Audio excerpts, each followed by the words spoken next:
जय हिंद गाइज, मैं Gajendra Kumar unique brain study channel पर आपका स्वागत करता हूं। जैसा कि आपने इससे पहले यमुना गंगा तंत्र पढ़ा था, उसके अंदर देखा कि अलकनंदा नदी बद्रीनाथ से निकलती है और मंदाकिनी केदारनाथ से निकलती है। उसके बाद भागीरथी निकलती है गंगोत्री से और एक निकलती है यमुनोत्री। आगे चलकर ये एक गंगा का रूप ले लेती हैं, इसको गंगा जी बोलते हैं हम।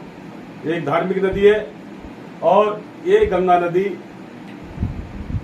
यूपी से निकलकर बिहार से निकलकर वेस्ट बंगाल में अन्य नदियों के साथ में बंगाल खाड़ी में गिर जाती है। इसके बाद हम देखते हैं ईस्ट साइड की नदियां। ईस्ट साइड में एक फेमस नदी है जिसको हम बोलते हैं ब्रह्मपुत्र। ये नदी मानसरोवर के पास से निकलकर तिब्बत से होती हुई आगे बढ़ती है। तिब्बत में इस नदी को यालुंग सांगपो कहते हैं, यानी सांगपो नदी भी कहते हैं। इसके बाद ये नदी, इसका एक्सटेंड 2906 किलोमीटर है, यानी 2700 किलोमीटर ये इंडिया में और बाकी 206 किलोमीटर ये बांग्लादेश में चलती है। इस नदी को हम देखते हैं आगे। जैसा बताया था मैंने, तिब्बत में सांगपो या यालुंग जगपो कहते हैं। इसके बाद आसाम के अंदर इस नदी को ब्रह्मपुत्र कहते हैं। अरुणाचल में इसके नदी को देहांग कहते हैं। ये नदी अन्य सहायक नदियों के साथ में आगे बढ़ती है। इसके राइट साइड में तिस्ता, मानस, कमेंग, सवन नदी। इसके बाद में इसके लेफ्ट साइड में देहांग, दिबांग, लोहित और कपली नदी है। ये नदियां आगे चलकर इसमें लीन हो जाती हैं और एक ब्रह्मपुत्र नदी बनती है, जो बांग्लादेश में जाकर इस नदी का नाम जमुना कहलाता है। ये जमुना नदी पद्मा यानी गंगा की एक शाखा पद्मा के साथ मिलने के बाद ये आगे चलती है और वेस्ट बंगाल में मेघना नदी कहलाती है और उसके बाद बंगाल की खाड़ी में ड्रॉप हो जाती है। इसके बाद देखते हैं हम हिमालयन नदियां जो हिमालय से निकलती हैं। इसमें सबसे पहले देखें, मानसरोवर के पास की पहाड़ियों से निकलती हुई एक सिंधु नदी बहती है, जो कि हिंदुस्तान में आकर पीओके से निकलती हुई और पंजाब में प्रवेश कर जाती है। इस नदी के अंदर 5 नदी और मिलती है। जैसा कि पंजाब आप जानते हैं, पंजाब 5 नदियों से मिलकर बना हुआ है। पंज का मतलब होता है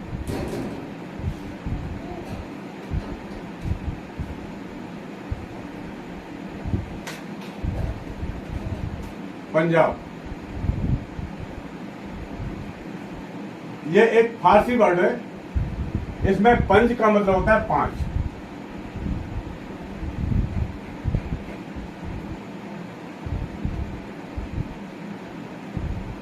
और आब का मतलब होता है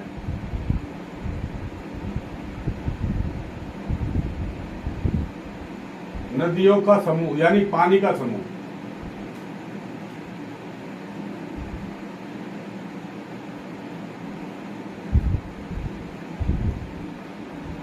यानी ये 5 नदी के पानी का समूह है, इसलिए इसका नाम पंजाब पड़ा। पहले इसका नाम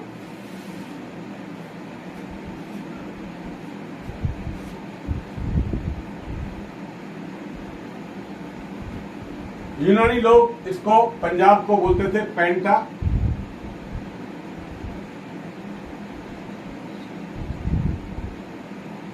पोटामिया, यानी यूनानी लोग पंजाब को पहले बोलते थे पेंटापोटामिया। इसके बाद फारसी लोगों ने, फारसी आए, उन्होंने अपने धार्मिक ग्रंथ अवेस्टा के अनुसार इस नदी का नाम रखा, इन नदियों का नाम रखा हप्ता हिंदू, यानी सप्त सिंधु, यानी ये 7 नदियों का समूह था। इसमें से जैसा कि मैं बताया आपको, पहली नदी थी सिंधु, जो कि पीओके से निकलती हुई पंजाब में जाती है। इसका एक्सटेंट 3180 किलोमीटर है और ये नदी अफगानिस्तान से निकलती हुई अरब सागर में गिर जाती है। जैसा कि आप देख रहे हैं इंडिया के मैप में, लेफ्ट साइड में अरब सागर, राइट में बंगाल खाड़ी और नीचे हिंद महासागर और ऊपर हिमालय। इसके बाद देखते हैं सबसे पहली नदी पंजाब की झेलम। ये नदी, इसका नाम, ये बैरीनाथ नामी नगर से निकलती है। झेलम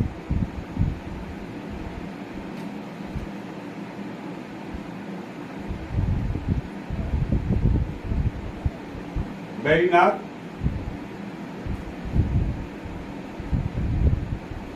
नामक नगर से निकलती है। इसको वितिस्ता,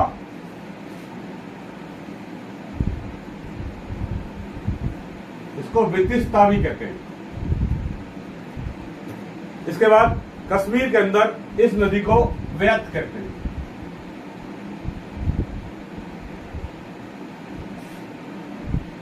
ये नदी आगे चलकर सिंधु नदी में मिल जाती है। इसके साथ में और भी नदियां आती हैं, चिनाब, चिनाब नदी और भागा रिवर, ये दोनों मिलकर चिनाब नदी बनाती हैं और आगे चलकर ये नदी भी झेलम में लुप्त हो जाती है और आगे सिंधु नदी मिल जाती है। 1960 में, 1960 में जल संधि समझौता हुआ था।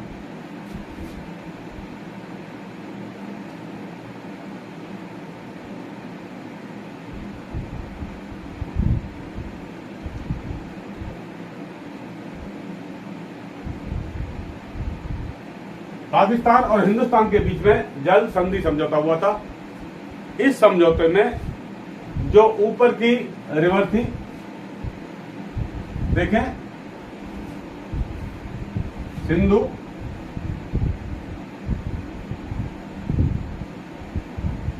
झेलम,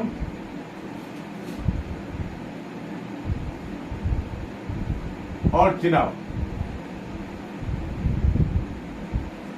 इनका 80% पानी पाकिस्तान में जाएगा और 20% पानी इंडिया में इस्तेमाल किया जाएगा। ये समझौता हुआ था।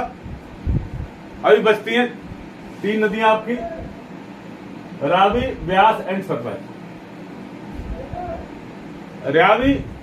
रावी, व्यास और सतलज का इस समझौते के अंदर रावी, व्यास,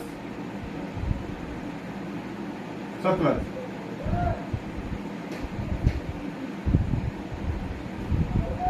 इसका 80% पानी इंडिया में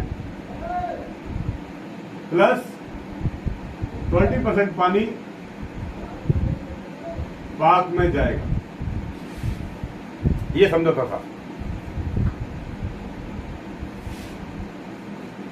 यानी एक रावी नदी चलती है जो कि हिमाचल प्रदेश के चंबा से निकलती है और पंजाब से होती हुई झेलम से आने वाली धारा मिल जाती है। इसके बाद ब्यास नदी, ये नदी हिमाचल प्रदेश के जासकर पर्वत से चलकर रोहतांग दर्रा से होती हुई और आगे बढ़ती है और सतलज के साथ मिल जाती है। सतलज नदी यह और सिंधु नदी दोनों नदियां मानसरोवर से निकलती हैं, यानी टोटल मानसरोवर से 3 नदी निकलती है। मैन एक सांगपो, सिंधु नदी और सतलज। सतलज निकलने के बाद आगे चलती है और इसमें भावलपुर पर एक बांध बना हुआ है जिसको हम भाखड़ा बांध कहते हैं। इस बांध यहाँ पर ब्यास और सतलज दोनों मिल जाती है। हरिके के अंदर, पंजाब के हरिके के अंदर सतलज नदी ब्यास से मिलती है और हरिके में एक इंदिरा नहर निकलती है जो कि राजस्थान को पूरी वाटर सप्लाई देती है। इसके बाद ये नदी वापस झेलम में मिल जाती है और झेलम से होती हुई फिर ये वापस सिंधु नदी मिलती है और ये सारी नदियां अरब सागर में ड्रॉप हो जाती है। ये नदियां थी आपकी नॉर्थ साइड की जो हिमालय से निकलती है और एक नदी थी आपकी ब्रह्मपुत्र जो कि मानसरोवर से निकलता है। ब्रह्मपुत्र एक लंबी नदी है, इसका एक्सटेंट बताया था मैंने 2906 किलोमीटर। यह एक काफी गहरी और चौड़ी नदी है, इसके अंदर पानी का जहाज भी चलाया जा सकता है। सिंधु नदी का एक्सटेंट 3180 किलोमीटर है। ये काफी पहाड़ियों से होती हुई जाती है तो इसका जो स्पीड है बहुत ज्यादा है। अभी हम आगे देखते हैं, यानी दक्षिण साइड की नदियां। इससे पहले आप गंगा पढ़ चुके हैं, यमुना पढ़ चुके हैं। अभी हम देखते हैं दक्षिण साइड की नदियां जो सहायक नदियों के साथ में आगे बढ़ती हैं। मैन नदी को हम लेते हैं। पहले एक नदी है अरावली। पहली नदी है एक लूनी जो कि अरावली पर्वत से निकलती है। अरावली पर्वत सबसे पुराना पर्वत है, हिमालय से पुराना है। इस पर्वत का एक्सटेंट राजस्थान, मध्य प्रदेश, उत्तर प्रदेश और दिल्ली तक फैला हुआ है। यहां तक कि रायसीना हिल जो राष्ट्रपति जी का जहां पर रहन सहना है वो भी अरावली पर्वत के ऊपर है। तो अब देखते हैं हम नदियों में सबसे पहले जैसा बताया था मैंने, अरावली से निकलने वाली नदी लूना नदी, ये अजमेर से होती हुई गुजरात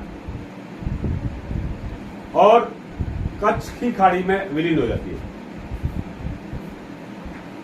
इसके बाद माही नदी है जिसका एक्सटेंट 583 किलोमीटर है। ये नदी विंध्याचल पर्वत से एमपी से निकलकर और घूमती हुई खंबात की खाड़ी में गिर जाती है। ये नदी कर्क रेखा को 2 बार काटती है। जैसा कि आप देख रहे हैं, ये कर्क रेखा कहां से निकलती है? गुजरात से होती हुई, और इस कर्क रेखा को ये नदी 2 बार काटती है। इसके बाद नेक्स्ट नदी है,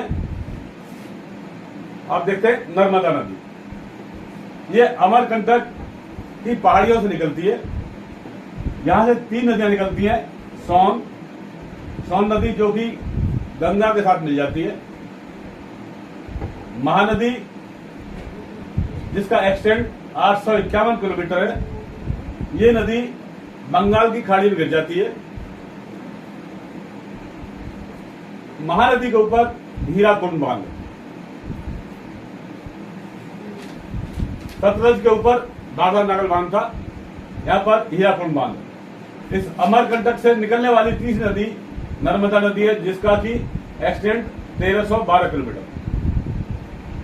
ये नदी आगे बढ़कर खंबात की खाड़ी में गिर जाती है। नेक्स्ट देखेंगे हम, नर्मदा नदी विंध्याचल और सतपुड़ा दोनों के बीच से बहती है। जैसे कि आप देख रहे हैं चित्र के अंदर, यहाँ पर सतपुड़ा पर्वत है और ये है विंध्याचल, इन दोनों के बीच से निकलती है। इसके बाद है ताप्ती नदी। ताप्ती नदी, इसका एक्सटेंट 724 किलोमीटर है। ये नदी मध्य प्रदेश, महाराष्ट्र और गुजरात से निकलकर अरब सागर में गिर जाती है। नेक्स्ट गोदावरी नदी, बहुत फेमस नदी है। ये नदी भी सतपुड़ा की पहाड़ियों से निकलती है और पहुंचती है महाराष्ट्र में। यहां पर इसकी दो सहायक नदियां हैं, मूषा और भीमा। गोदावरी नदी एक हिंदू धर्म के लिए बहुत ही पवित्र नदी है। ये नासिक से होकर निकलती है। नासिक, वो नासिक जिसमें कि शूर्पणखा की नाक काटी गई थी, वो नासिक जिसमें पंचवटी थी, वो नासिक जिसमें भगवान राम, सीता और लक्ष्मण ने अपनी वन का, जो उनको वनवास मिला था, उसको काटा था।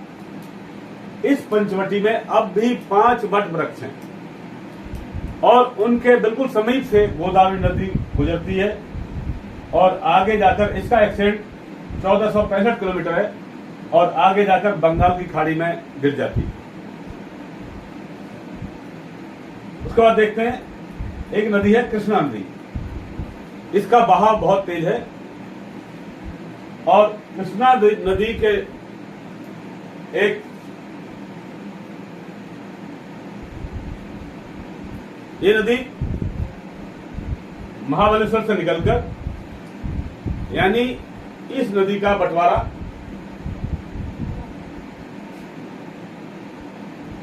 इस नदी के बंटवारे के ऊपर काफी झगड़ा होता है। ये काफी क्षेत्रफल को सिंचाई देती है। इस नदी पर एक नागार्जुन बांध है जिससे कि पानी को स्टोर किया जाता है। इस नदी में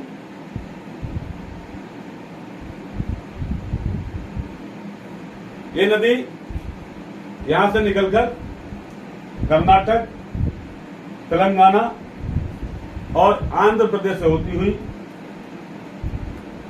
बंगाल की खाड़ी में गिर जाती है। इसके बाद दुर्ग से निकलती हुई एक नदी है पैनार, जो कि बंगाल की खाड़ी में गिरती है। ब्रह्मगिरी से कर्नाटक से निकलने वाली एक नदी कावेरी, जो कि तमिलनाडु से होता हुआ 850 किलोमीटर जिसका एक्सटेंड है और मन्नार की खाड़ी में गिरती है। यहां पर शिव सुंदरम जलप्रपात है। अभी आपकी एक दो नदी और रह गई जिसको हम देखते हैं। स्वर्ण नदी,